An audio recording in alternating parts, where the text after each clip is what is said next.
Well, hello to all my MVPs. Welcome to the Healing Station, where we are real women sharing real life stories of trial and triumph to help inspire, encourage, and empower other women. I am your hostess, Makita Lachette. Thank you for joining us today, and please do me a favor by hitting the share button and inviting your family and friends to be along with you.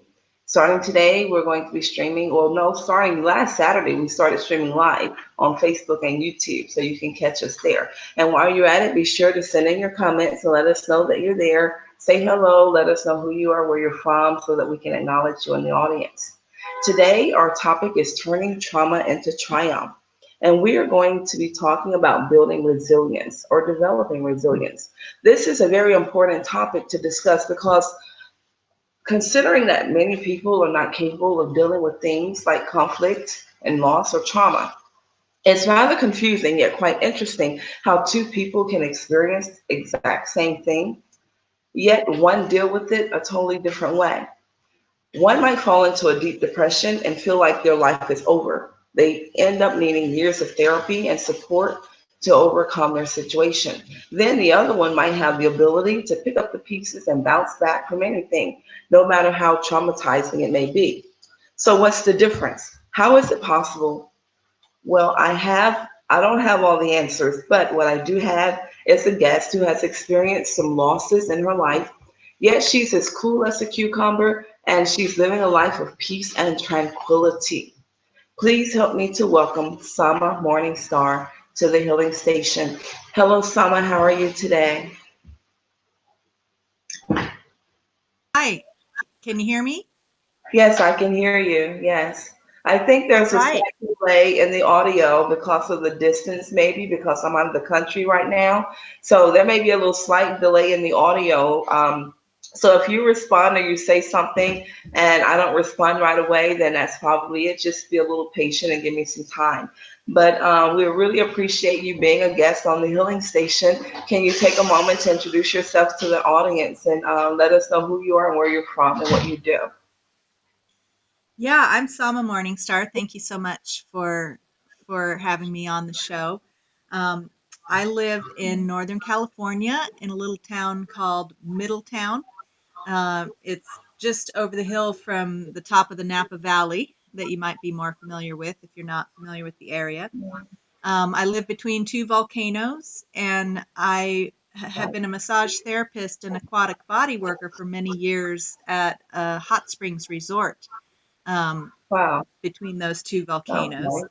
Um, and I've been knowing for quite some time that I would need to move towards more online work, just because body work takes a toll Right. on the giver's body, right? And there have been, and we'll get more into it, there have been some challenges staying working at this resort for various reasons. And now with the pandemic, that bodywork massage therapy is sort of off the table for Right. for most people.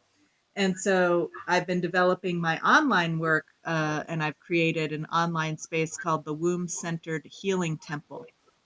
And for reasons I'll Mm. share about, the womb has centered itself in my healing arts practice as the place where we can go to restore foundations that in our lives and in our personhood that got disrupted throughout our development in the womb and after being born and being Right. parented.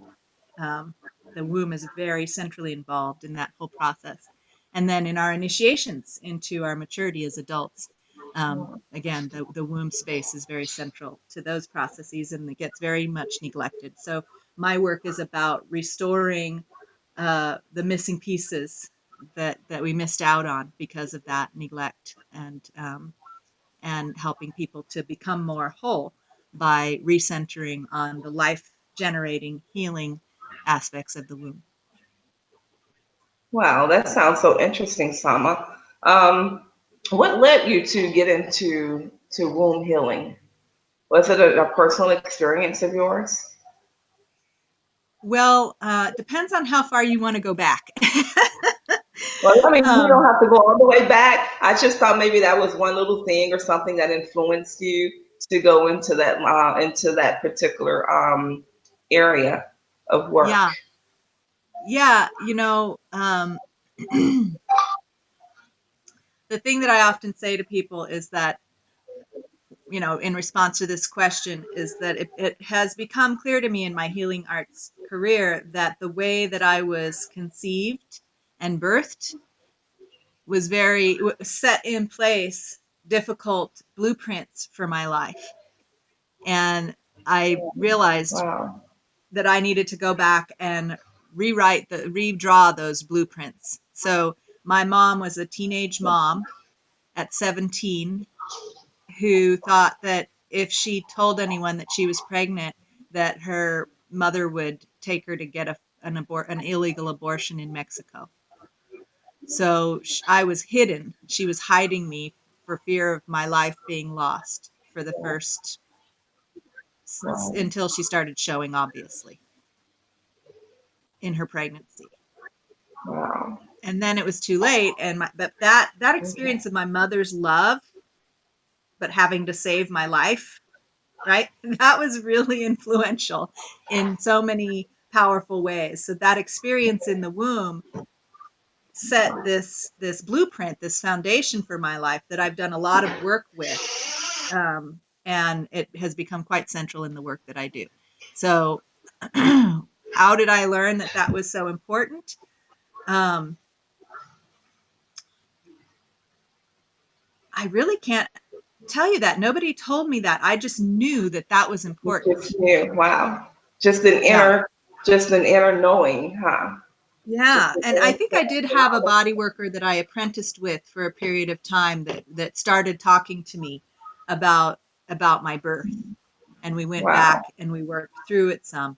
But that was so like, oh yeah, of course, to me, that it wasn't like a big aha moment or anything. It just feels like I've always wow, been working with that birth story. My mom used to tell the story of how I was born, which is different than other families where, no one talks about that kind of thing. Every year on my birthday, she would tell me the story of how I was born. And so that set the right, foundation. And right, my mom was, even though she had difficult life wow, circumstances, she really gave me the experience of a mother's love. And she really revered the process of birthing her baby. She had 3 children after me, so 4 total. And so it gave me a sense of the power of that, of the wow, mother's love, despite all the other stuff that went on. She that was the saving grace for me. wow. That's awesome, Sam. I would really love to be able to hear more about your experience, your birthing experience, and how you've gone back and retraced those steps and the process that you're in right now, and how you're going about helping others. I would really like to know more about that. So we will definitely have to connect again after the show. Um, Okay. Tell us, you're living in a small town. You said in Middletown, California. Is this your birth home, or if not, how long have you lived in California? I was born in California, but I was born in Southern California in Newport Beach. And then I traveled all around throughout my childhood, never living anywhere longer than 3, 4, 5 years max, Wow, because my stepfather was in the military and was going to school and getting his degree and as a doctor and going to different places to do all the different parts of that. And so mm, we were moving around all throughout my childhood. So I only landed here in Middletown, um, wow, well, for the first time, that was maybe close to 20 years ago. Yeah, 20 years ago, 2000. And then I actually went wow, away and farther north in California for about 11 years, and then ended up coming back here about 6 years ago. Does that add up? Did I do the math right? I'm not even adding some. I hate math. I'm just going to be Okay. honest with you. So I'm going along with it. Whatever number you give me, we'll go with it. So Okay. Well, if anybody's unless I'm catching me counting missing money, it years, doesn't matter to let me me. know. So in your area where you live, what's the lifestyle of like? Tell us about a little bit about your community and the people who reside there in that area. Well, the reason I came here in the first place was to become a healing arts practitioner at the Hot Springs Resort I told you about, which is renowned worldwide. It's called Harbin Hot Springs. Okay. Okay. And back when I first came here in 2000, in the year 2000, it was a vibrant, intentional community. And I had been involved in intentional communities in Davis, in college, and learned about the value of intentional community. I really liked that lifestyle. And so I had gone through my Saturn return and was really, getting aligned with my life purpose. And I knew I wanted to get into the healing arts. And so I came to Harbin to be part of this intentional community and to get on the yoga teaching staff, get my yoga teacher training certificate, and start working as a massage therapist that I had previously trained to become, but I just hadn't gotten a business going with it yet. So I Yeah. came to do that. And the whole community is very rural. And Hmm. so in rural Northern California, uh, the the local community is a very different type of person, a type of community than the community that was coming to Harbin Hot Springs, which is a clothing optional resort that focused that had a whole series of workshops about New Age spirituality. It's owned by the Heart Consciousness Church and is very progressive. The main investor, sort of owner and person who started this rendition of it, was all about creating this like transformative school type environment where people could come and learn about new age spirituality, yoga, all of these things, and body work. And it's a place, the birthplace of an aquatic bodywork style called Watsu, which is a combination of shiatsu and water aquatic therapy. So bringing body work into the warm water. So Wow. I fell in love with the place. I'd been coming there as a guest for many, many years. And at that point in my life, I realized, you know what, this would be a great place for me to land. Wow. And did I answer your question? Yes, that answers my question. It surely does. It sounds like a wonderful community to be in. Well, and the thing is, though, it doesn't really reflect who lives in the local community, because all these people would be coming from the from the San Francisco Bay Area, the progressive new age spirituality tantra yoga students and teachers, and come and do retreats and workshops, and have personal retreats and soak in the water and receive body work and like this in the nude, right? For years. And the local community is a much more conservative, sort of ranching community, that, there would often be challenges between the Harbin residents who had children that went to the local schools would often find themselves uninvited to other local children's homes because they belonged to this, weird naked people community. Mm. Wow. Yeah. Wow. Yeah. But that all changed actually, and which is part of, I think, one of the next few questions that you're going to ask me about. So I'll save when that changed for later. Okay. And Sama, tell us about there was an accident or incident that took place in your area and your community in September 2015. Can you tell us about that horrific event? Yeah, and that was exactly what I was just mentioning. So in 2016, a huge wildfire came through and destroyed our community, at least like 50% of our community.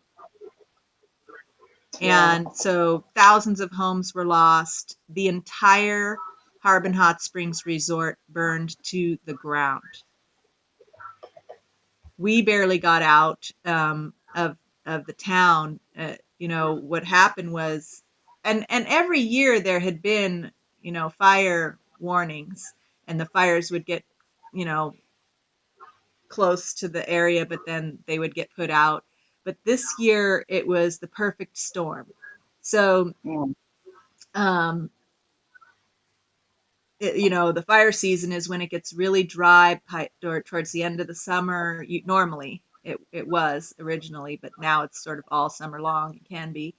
Um, but so it was the end of the year, early September, hot days, windy throughout the day and at night.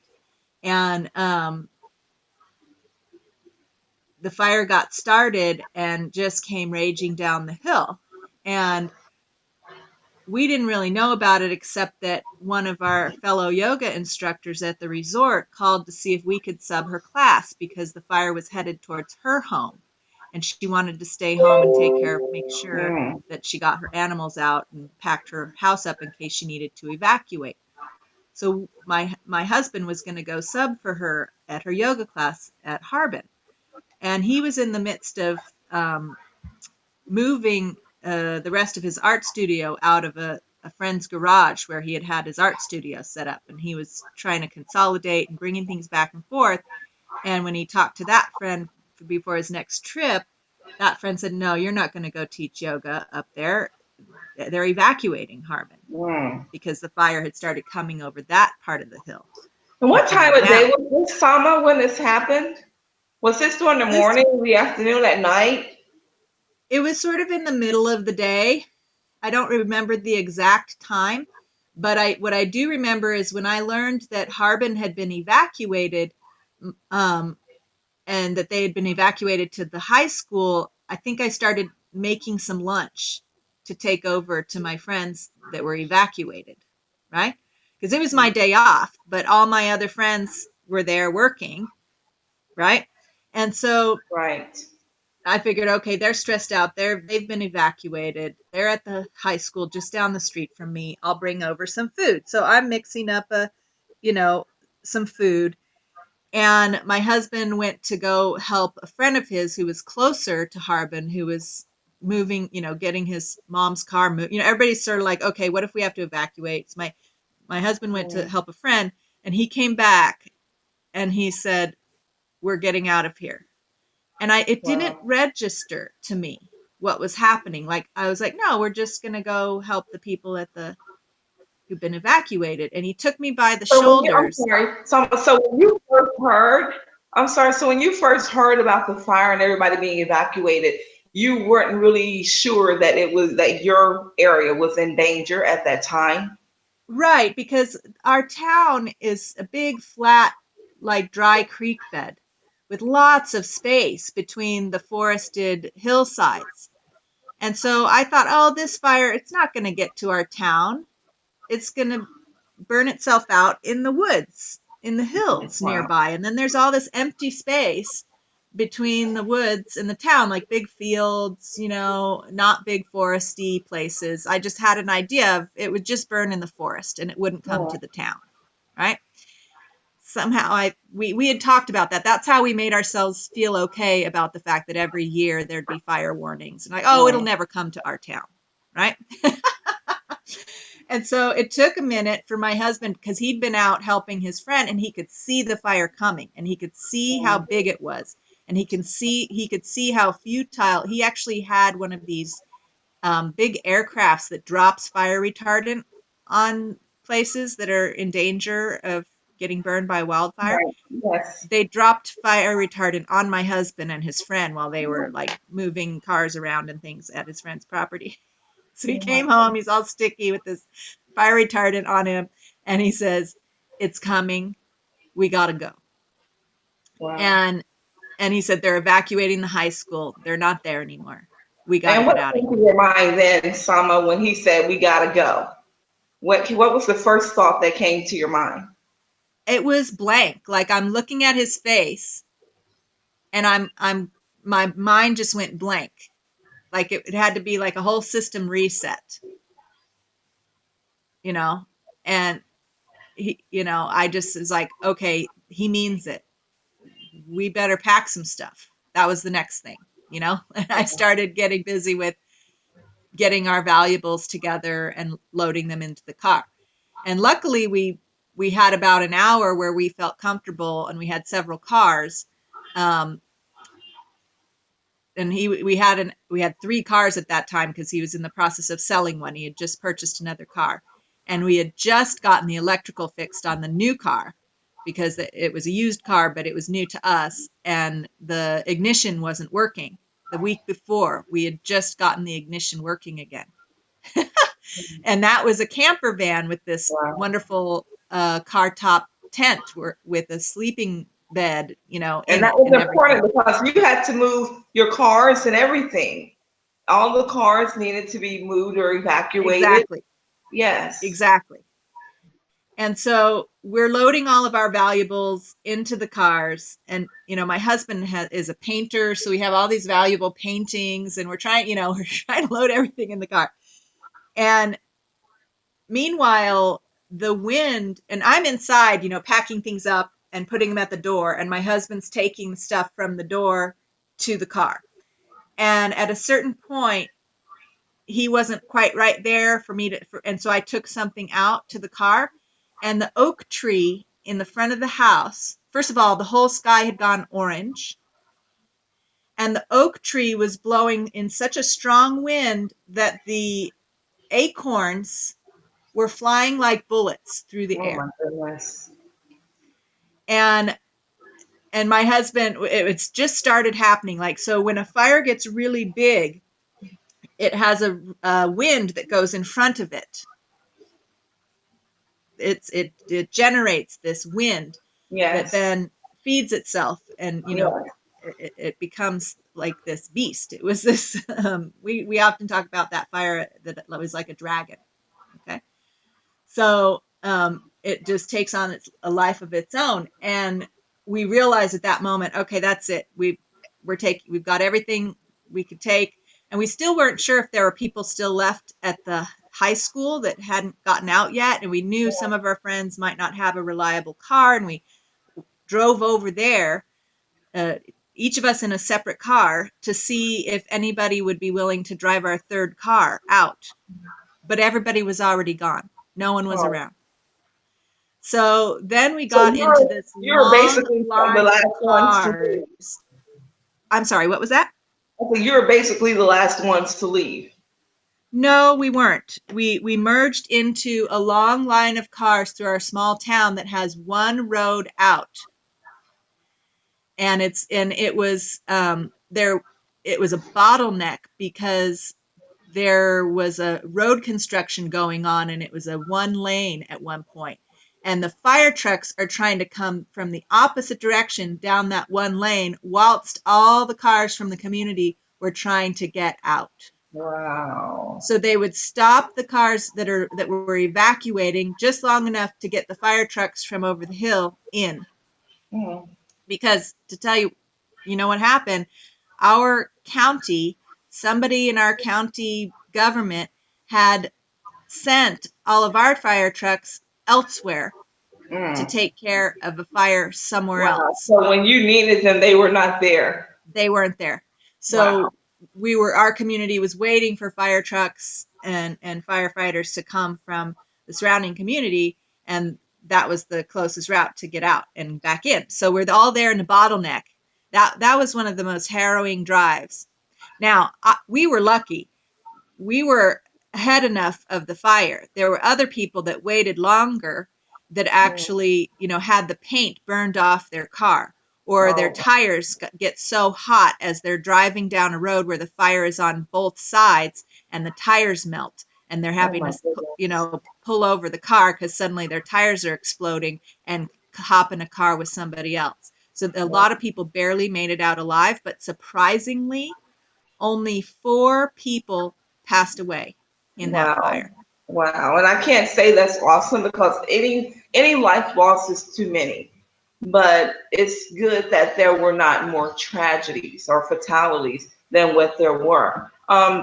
Let me take a moment. I want to acknowledge my guests, my audience. I want to say thank you to my mom, Josie Dusplan, who's watching. She is my biggest fan here on the Healing Station. I want to thank Lordrick Pendles for visiting us. He's from Nigeria. I want to thank Donna and Jimmy for viewing from Birmingham, Alabama, and also Catherine Harwell Billingsley from Birmingham, Alabama. Those of you who are viewing, if you will, send a message to us and say hello so that we know that you're there. I like to be able to acknowledge my MVPs. The only way I know that you're viewing is if you send a message to me. Um, Sama, did they ever determine the cause of the fire? Well, that was a topic of controversial debate for quite some time. Um, and there were quite a number of conspiracy theories generated on that one. So the official report from the fire department after investigations was that somebody's hot tub electrical was improperly installed, which is pretty common out here in the country. People do a do it yourself hot tub Mm, installation, right? And that somehow the electrical for that outdoor hot tub had a big spark, a big surge of electricity, and the people weren't home, and that started the yeah, fire at that property, wow. and um, and like that. Now, Wow. do you want to hear the conspiracy theories? Yeah, go ahead. Sure, I would love to hear it because I know anytime So, things like that happen, people always have their idea or they come up yeah. with all kind of accusations. So I'm curious to hear a couple of them. Well, this one is fairly common actually in rural communities that end up being destroyed by wildfires. This has happened in the past. What I'll share with you has happened in other towns, and the community members got it to stop by protesting. But our community was so traumatized that that didn't happen. But so what happens is when a wildfire comes in and destroys a community like this, it doesn't burn all the trees completely down, but a lot of people's homes are burned and they're away, and then there's a whole like cleaning up process that has to happen in order for people to be able to come back and assess their property and see if they Right. can rebuild. Well, PG&E um, hires tree cutting companies to come in and cut down the burnt trees, and those companies get to sell that wood for lumber. Oh, I see. And so other communities have woken up in the midst of that saying, wait a second, these people are making money off of our hardship and cutting trees without our permission on our private property, Mm, not waiting for us to show up and approve of what trees they're cutting. We're under distress because our home just burnt down, and they're just coming in saying they're doing a public service and taking far too many trees, taking all the trees and going and selling them for a profit. wow. Wow. And So a lot so of people some assume say that that it was purposely for that some reason. say that these fires get started purposely for that purpose. Wow, wow. Now, Salma, when the fire first started, I know that there are ways for the local authorities to notify the communities. How was everyone notified when the fire broke out? How did you hear about it? I know you said you were hearing things about it, and then your husband went out and he came back and gave the report. But was there anything in the media that was warning people about the wildfires at the time? There might have been, but my husband and I weren't really hooked up to that. Like, there were probably some like community forums and like community monitoring, like online, notifications on your phone kind of thing. And we'd only lived in this community for about a year. We had, like I said, we'd been away and then we came back. And so we hadn't gotten hooked all up to that yet. We hadn't been living with fires encroaching, getting close every year. So I'm imagining that some people were hooked up to that, local authorities, notification services, and that's how the word spread. But we just heard from friends and, my husband being out and about, realizing what was going on because he could see the fire coming down the hill. Wow. So basically by word of mouth. Yeah, and by visual recognition that the Yeah, fire is coming, and so exactly. that was So, it. wait, But so you could after actually that see it. At year, what point those were you able to see it, Sama? at what point? Well, Yes. so we live in a pretty wide valley, and with a pretty high hilltops that go all the way around, and so he could see it coming over the ridge at the top of the hill from down in the valley, Mm. which gave us enough time to pack for an hour and get out of town before it got to town. But And he from might have that not seen the moment until flame. the fire actually reached the town, how much time did it take from the moment your husband saw it and the fire actually reached the town? Um, Probably about an hour, because it was probably as we were leaving town, it was probably coming to the edge of town, and we're in sort of the middle of town, so it wasn't quite at our doorstep yet as we were driving away. Wow. But it And you also said, kind of had this sort of winding around to the side to another community pathway, and it also would jump whole places and like oh, leave places unburned and like jump over here and over there. I see. So So it's really hard to determine or really hard to predict which way it might go, especially with the wind, because you never know which way the wind might blow. exactly. And it kind of broke some rules that fires usually follow, because we live at the bottom of a canyon. And Mm. normally fires burn up a canyon, from the bottom of the canyon up to the top, Yeah. and or from the bottom of the hill up to the top of the hill.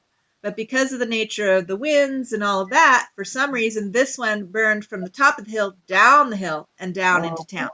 wow. And you said there were four fatalities, four deaths.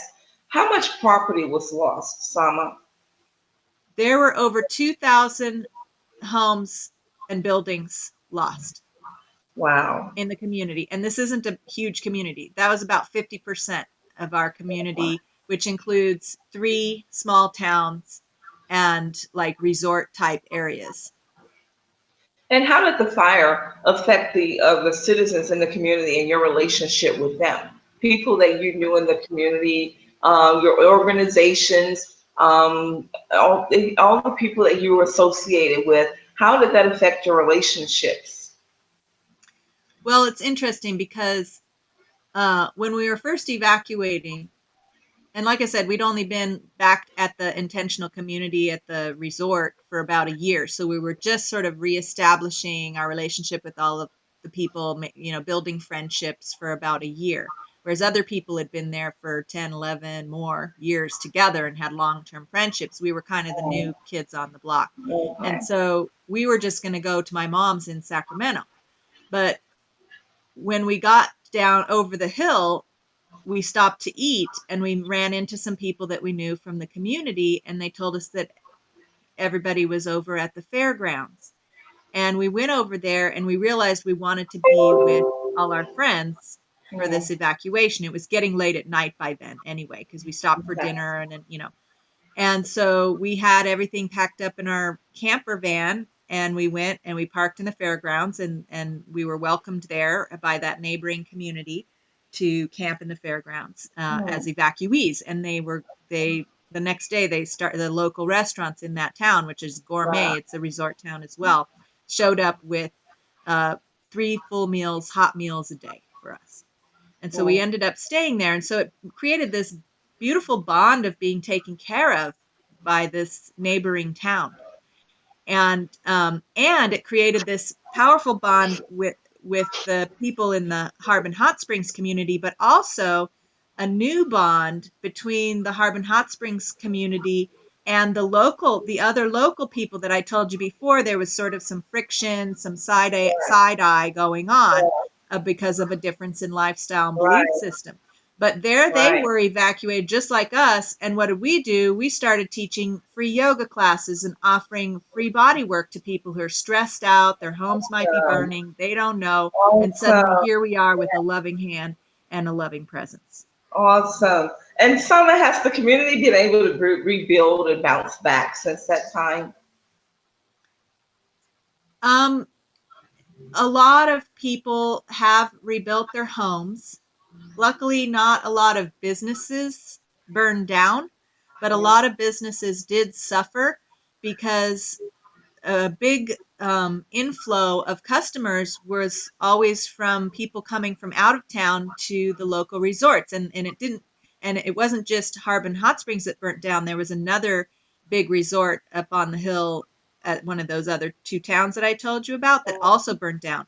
And so both of those resorts, people coming through our town to come visit those resorts would be the mainstay of for the local restaurants and other in shopping and all of that. And so since that population was not coming through town, huge part of the business income for the town was lost. Yes, And it's so see. you know several restaurants shut down, but most of them survived because the locals really tried to no, you can't shut down, I'm going to come eat there all the time. Mm, So they pulled through. um, and Harbin Hot Springs did rebuild and managed to reopen just at the beginning of last year, 2019. wow, that's good. And Sama, I know that you're not a stranger to loss. In our previous conversations, you were telling me about some of your experiences and things that you've been through, and you mentioned some investment property that you lost. Can we talk about that for a moment? Sure. I wouldn't necessarily describe it as an investment property because it was another nonprofit organization and it was a community. Mm-hmm. And so we didn't have any real, like, legally recognized investment, but there was sort of this unspoken, well, kind of spoken agreement between the leader of the nonprofit organization and my husband and myself that we stood to inherit this property that we built from the ground up. It was a yoga ashram out in the woods up in Humboldt County. Now, the sort of the main leader authority in the organization was really a hermit and a recluse, and we were sort of creating this community around his retirement, and he was getting grouchier and grouchier as Mm, he got older and older. And he eventually we realized, you know what, we got all we could from what he had to teach, and his behavior was becoming unacceptable to us. You know how people get when they're getting older, and yeah, their life that's is right. flashing before their eyes, and some people can get really grouchy and kind of mean, and he was already on that in that wavelength to begin with. And a lot of spiritual practices um, kind of use that meanness to shake you loose of your patterns and help in your healing process, which it did for a while for both my husband and I. But at a certain point, we said, you know what? We need a different approach. This isn't helping us anymore. Mm, And it became so untenable that even though we stood to inherit and take over the nonprofit organization that owned this multi-million dollar property that we'd built from the ground up, we just couldn't couldn't stay anymore. We needed something different, so we chose to leave. And and my husband was on the board of directors for the nonprofit organization, and he was removed from the board of directors from the nonprofit organization, so lost mm. any legal claim on the property. Wow. But even I'm as a sure that has nonprofit to be difficult organization, for you you to don't. walk away from such a large investment, though. Even though you say it's not investment property, but you still invested in the Yes. property. You still had, finances tied up in the business. And so it had to have been very hard to walk away from such a large investment and start all over again. Absolutely. And it was really a testament to, I feel, the growth that both of us had gone through, where we said, you know what, I don't care what it costs. I'm not willing to have this kind of abuse in my life anymore, Right, because right. that teacher had become quite abusive to no purpose anymore. Like, we were able to convince ourselves that his abusive tendencies were actually helpful to us earlier on in our process somehow. But at a certain point, we realized, you know what? This isn't helping. And I'm not willing to put up with that for any amount of money. for any amount Right. of property investment or anything. And you get to Right. a certain Because point, it's like, money cannot buy your peace of mind. You know, when you're exactly. going through certain things and people are causing you strife in your life or causing disturbances or distractions in your life, the only thing that you really focus on is having that peace of mind. And sometimes you just have to walk away from some things in order for you to be able to attain that. Yeah, and the funny thing is that's what he taught in his teachings. He told stories all the time about when that happened with him and his ex-wife, and how he walked away without a penny deliberately so that he wouldn't have to argue about anything with her, and he could just walk away with his peace of mind, and Wow. that valued that, value his peace of mind in that way. So we kind of learned that from him. Mm, wow. So everything that you learn to be able to bounce back from the situation, you learn from the person that caused you to walk away in the first place. Yeah. So, that's interesting, Selma, because there's a saying I hear people say all the time that people come into our lives for a reason. They either come in, for a blessing, to be a blessing, or they come in to be a lesson. And so, whoever we have in our lives, there's something that we learn from that relationship. Sometimes it may be good, sometimes it may be bad. And we really can learn some good things from bad relationships if we are able to see that experience and take that negative experience and try to turn it into a positive, or try to find something good in it and just go with that. Focus on the good that came out of it instead of the negative that came out of that relationship. Hmm. Yeah, I'm with So you on that's that. basically how you and your husband were able to cope with walking away from the property that you just, it's just you decided to focus on the good things that you were able to take from that relationship. Well, that's an ongoing process because, there have been waves of recovery, if you will, from that loss, because we didn't just lose a property. We lost our entire social network. Yes, everything, right. We lost our spiritual community, like we lost our church. My husband lost his home. I lost my spiritual sanctuary. Hmm. We lost our whole lifestyle, Wow. and we lost any sense of like belonging to that community, because that our yoga teacher had already alienated himself from everybody else in the rest of that local community, and we were associated with him, and so the rest of the local community didn't really want to have anything to do with us. After we left, initially we tried to start our own yoga studio in town, and nobody came round. Wow. Wow. And I Summer. think that has to do with some changes that were also going on in that community, not really about us, but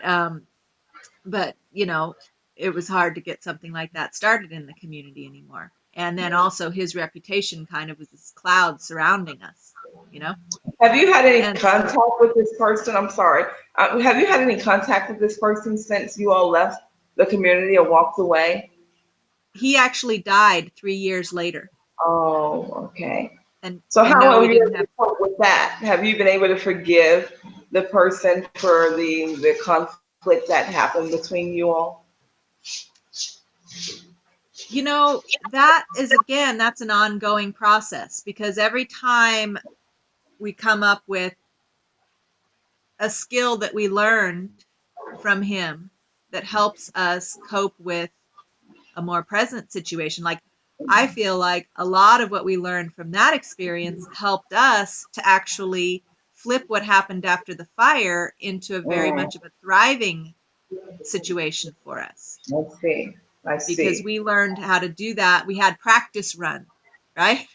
We had a Exactly. practice run of how to recover from a great loss like that. And Yeah. we also had his teachings, which were very powerful. His spiritual teachings were very powerful. He just, got to a certain point and then he wasn't growing anymore, you Mm, know? I But that understand. doesn't negate the fact that his spiritual teachings up until then and his life teachings were very wise and very powerful. And so every time some of those teachings really served me because I really embodied them in those 11 years, and my husband too, it's like it's more than forgiving. We're saying thank you to him Mm, for what he taught us and what we learned from him. wow.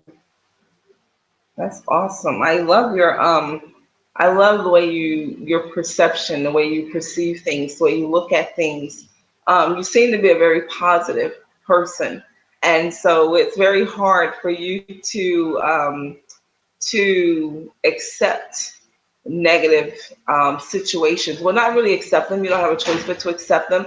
But the way you cope with them is much different from a lot of people I know. And you have really built up some resilience, as we talked about before. And trauma has a way of doing that for some people, but some people are just not able to build that resilience and they break at the first sign of trauma or the first sign of trouble. And so, what is it, Sama? What do you think it is about you that makes you different from everyone else that helps you to cope with these things rather than falling into the same depression that a lot of people do? You know, this is a question I've asked myself, and it remains a mystery to me. Wow. I Wow. mean, I know what skills I implement, but they're no different than skills that anyone can learn anywhere. You go to a yoga studio, or, a meditation class, or a church. You read any spiritual book, whether it's the Bible, the Bhagavad Gita, or the Tao Te Ching. Anywhere, there's tons of self-help books. They all Yeah. have valuable strategies to Mm, develop this kind of resilience, and everyone has access to them. But what's the difference between somebody who, like myself, who's able to um, receive those teachings and actually implement them and come to a different way of viewing whatever trauma happened and process that right. trauma in such a way that it's not continually a detriment to my health and well-being, Right. and somebody who has the same resources, the same access to, spiritual teachings, information, self-help books at the library, wherever it's coming from, but doesn't pick up that book, Right. doesn't seek out that support, and or even if they do, they're not able to implement it. I can't answer that question. I don't know why I can do that and someone else can't. Mm. Do you think maybe it's basically about depending on how bad you want it, how bad you want to get over that situation, or do you think it just has to do with inner strength I've met so many people, people come to me because I offer healing arts services, right? And I've met people that really want it bad, and still couldn't do it? couldn't do it. Wow. Wow. It's just interesting to me. And psychology is something that it really interests me how the mind works because I noticed in my life certain things that I've been through that I was able to bounce back from. But then there are certain things that have happened in my life that I have still been dealing with since childhood. Then there are some people I know who may deal with the situation, or two people dealing with the same thing, and they deal with it totally different. Whereas it may some situations drive some people to suicide, whereas other situations people get, it's like it gives them a boost and catapults them to the next level. It gives them motivation. They see that trauma as a turning point in their lives for them to be able to transform and do something better for themselves. So it's really interesting to me.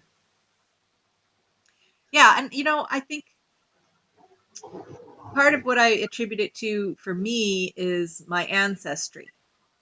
So I come from a long line of, especially the women who made big decisions and big changes in their life Mm, and just faced incredible challenges to turn things around. So my great great grandmother owned, her and her husband owned a hotel, and there were plagues in Brazil. This was in Brazil. And there were plagues there, and they would have to evacuate the town every couple of years. And when they would come back, to go up into the mountains to get away from the plagues. And when they would come back, their hotel would be ransacked, completely looted and destroyed, and they'd have to start over again from scratch. And they're a young couple, new family, small child. My great great grandmother was pregnant when they decided, after this happened a couple of times, that they were going to go back to her husband's homeland in Italy. So they get on a Hmm. boat when she's pregnant and sail across the ocean Wow. to go back to Italy and live with them.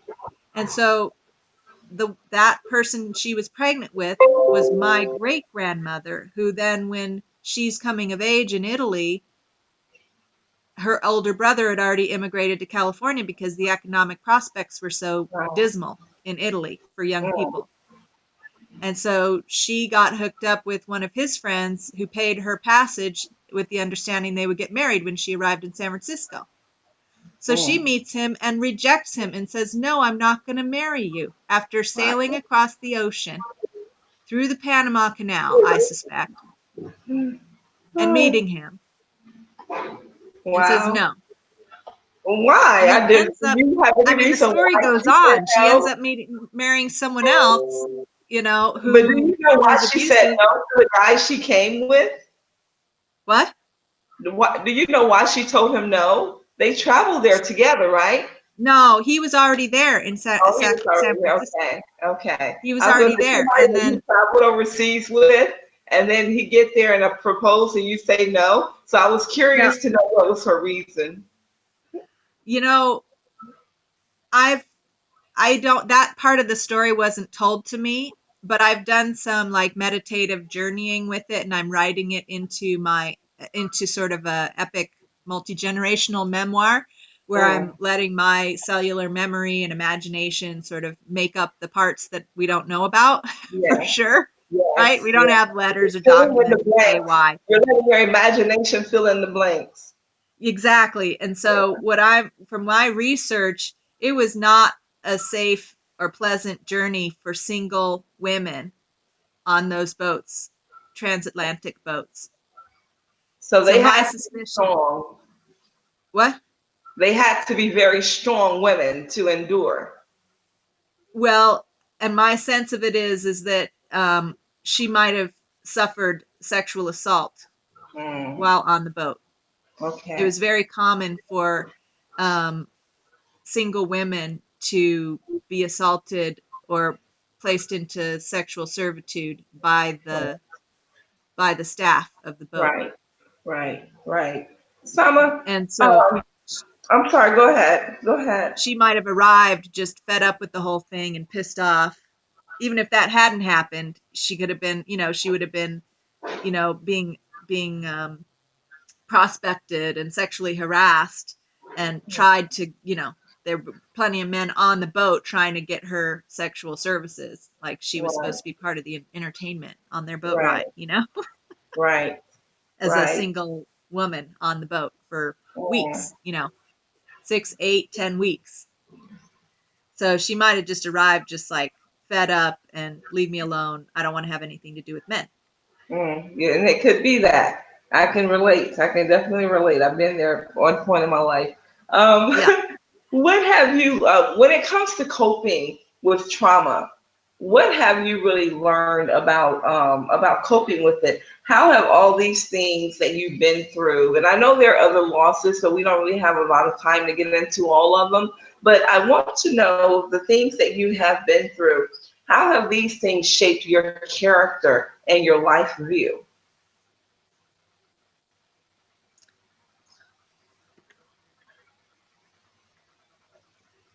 Well,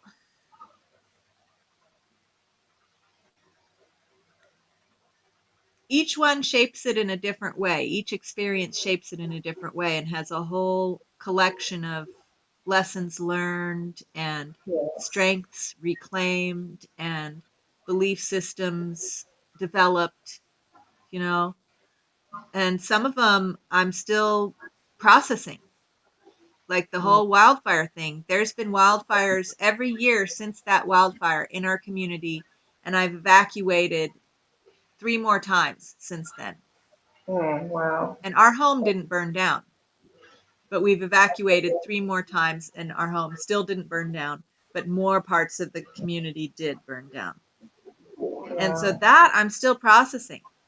I know that what I have gotten out of it is that I started to explore in more depth what works actually for trauma recovery. And I started to develop that in my Mm, healing arts practice for how trauma really affects us and how we can genuinely recover. And started developing my own practices based on my yoga practices and my therapeutic dance practices, therapeutic art practices, therapeutic singing, vocalization practices. And so it's really nourished my development of my signature healing arts practice, and activating the healing power and the life regenerative power of the womb, and the connection to Mother Earth.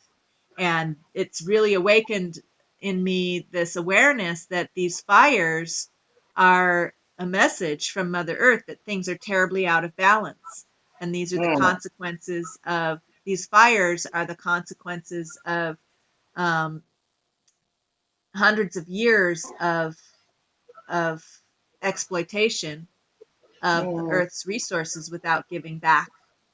Wow.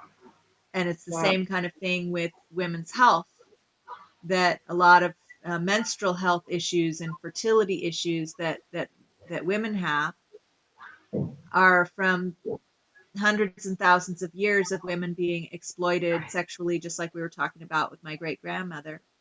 uh, but in all kinds of ways. Women being expected to Right. just birth children and not have their needs met, not being nourished and supported in all the ways, and just that same kind of exploitation that's going on with mining the earth and not giving back is also happening with women. Mm, And so it made me say, okay, what needs to happen? How can we give back to Mother Earth? How can we nurture Mother Earth? How can we recover from these collective traumas and mm, these individual traumas, really, genuinely?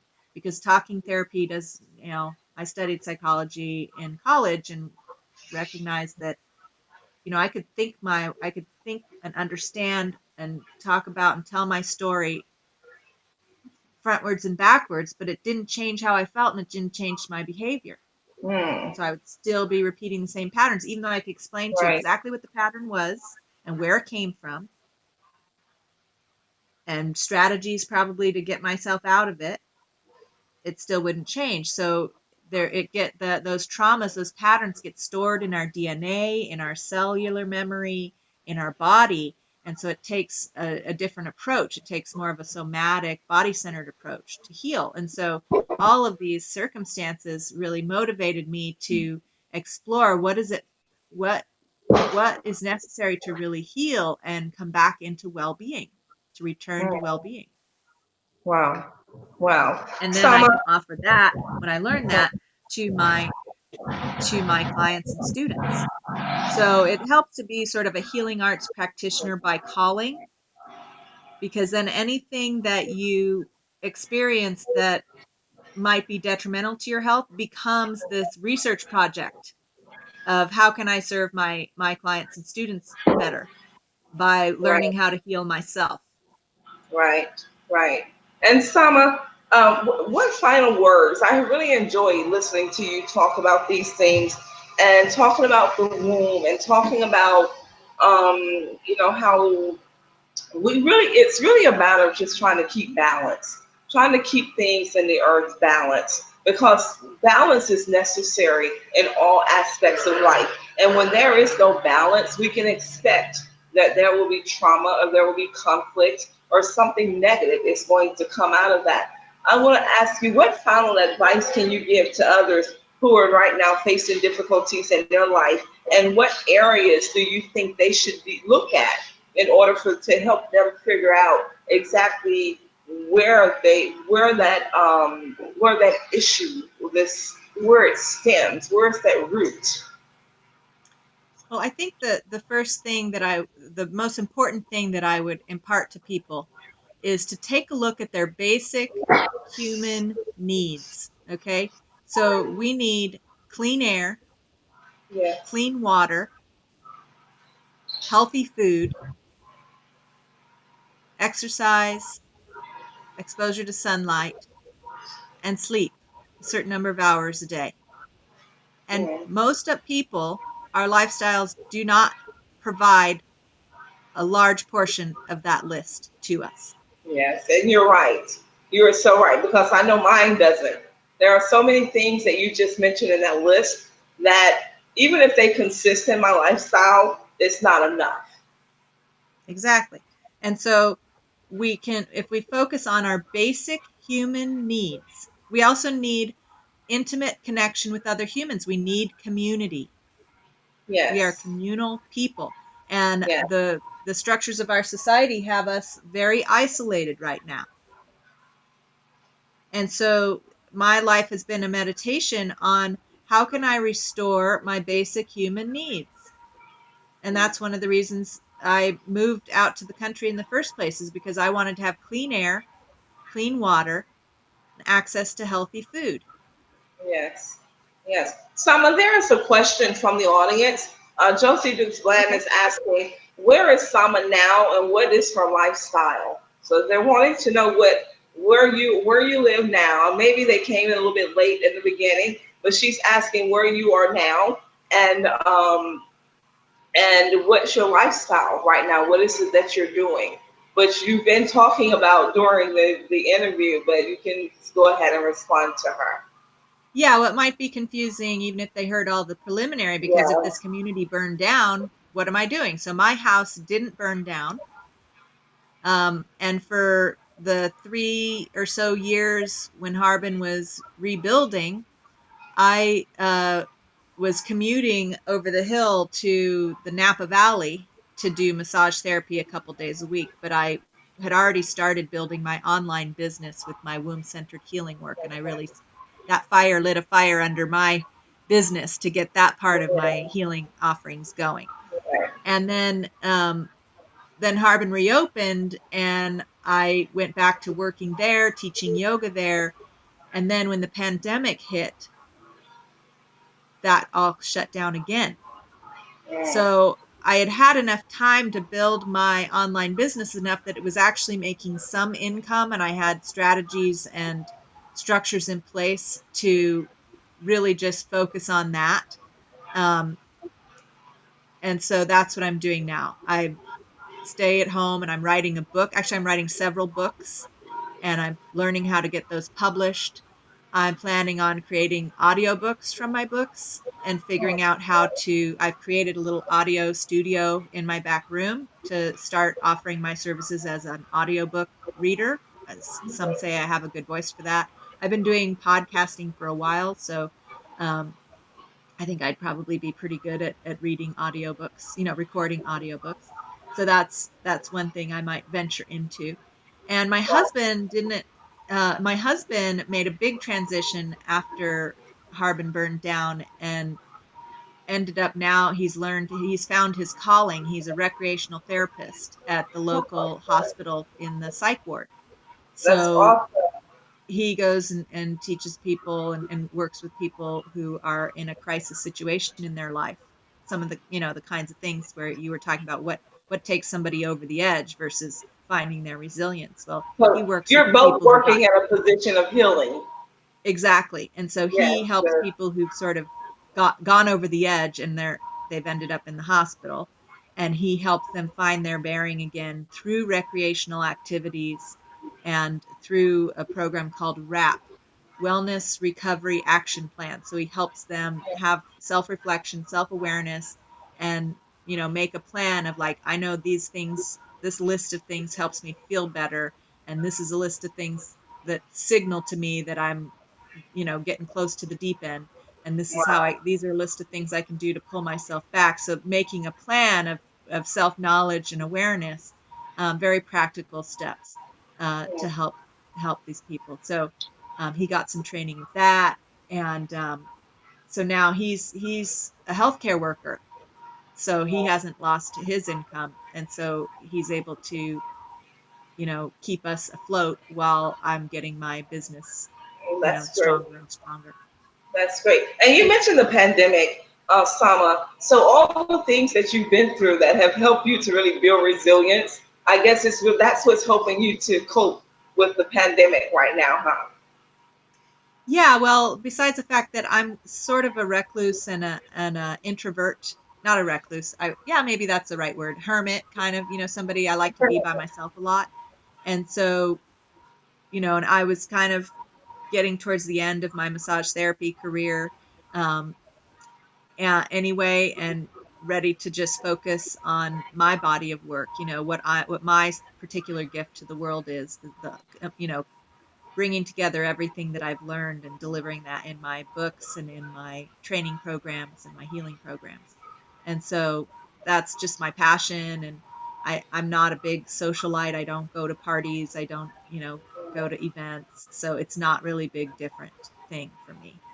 The only thing is now we're not going out to eat every once in a while. We have to cook all the food ourselves, which I'm sure others can relate to. Summer, it has been such a wonderful. I've had a good time talking to you, and you taught me so much.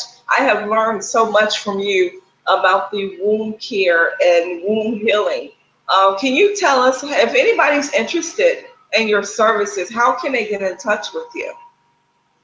They can go to my website at wombcenteredhealing.com, and Womb they can also Centered they can Healing. wombcenteredhealing.com, and they can Okay, got also it. find me on Facebook, Selma Morningstar. I'm the only one, except for there's this guy in Nigeria that's also named Sama Morningstar, but that's not me. Okay. Okay, and I will make sure I put the links to your website on the post along with this video because it will be available on the Healing Station page. And for those who are not viewing now, the video will continue to be on the page. So people will be viewing it from now until the end of time. So anybody who goes and watch your video, they will have access to your information if they're interested. Excellent.